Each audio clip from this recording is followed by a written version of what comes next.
Look at the top edge of your browser right now. If you are like a lot of us, it probably looks like a microscopic barcode. You have dozens of tiny, squished-together icons spanning from edge to edge, blurring into an endless stream of digital information. And if I were to ask you to pick just one of those 54 open tabs and close it, you would likely feel an immediate, weird sense of loss.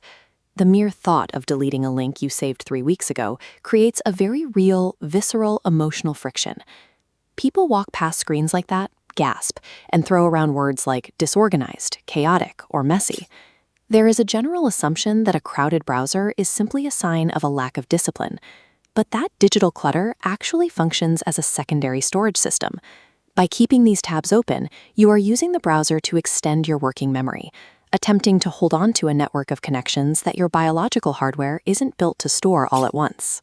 To understand how this cognitive architecture works, we have to look past the surface-level clutter.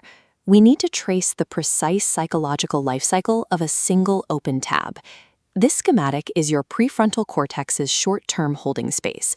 Opening a tab forces your working memory to juggle new inputs. But associative thinkers aren't linear. One article sparks 3 new questions, and your brain weaves disparate ideas together, rapidly exceeding its internal capacity.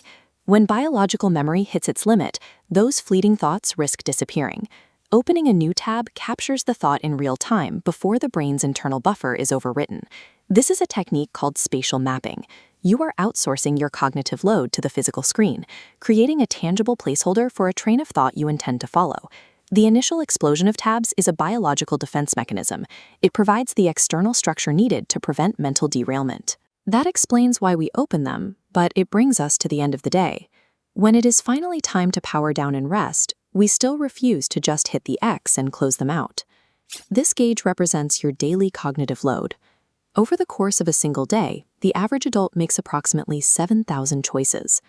By the time evening hits, your biological energy reserves for decision-making are depleted. Closing a tab requires a heavy mental calculation. You must consciously finalize a thought, decide you never need it again, or explicitly give up the aspiration. Leaving the tab open for tomorrow requires 0 cognitive risk and 0 energy. It bypasses the need for one final decision when the brain is at its limit. For an exhausted cognitive system, deferring that choice represents a highly efficient use of remaining energy. Fast forward a few weeks. The tab is still there, completely stale. Now it sits next to a deep dive on ancient Rome and a recipe for sourdough bread you still have not baked. This decision tree illustrates a psychological phenomenon known as identity foreclosure. These long-standing links represent specific aspirations, future versions of who you might become.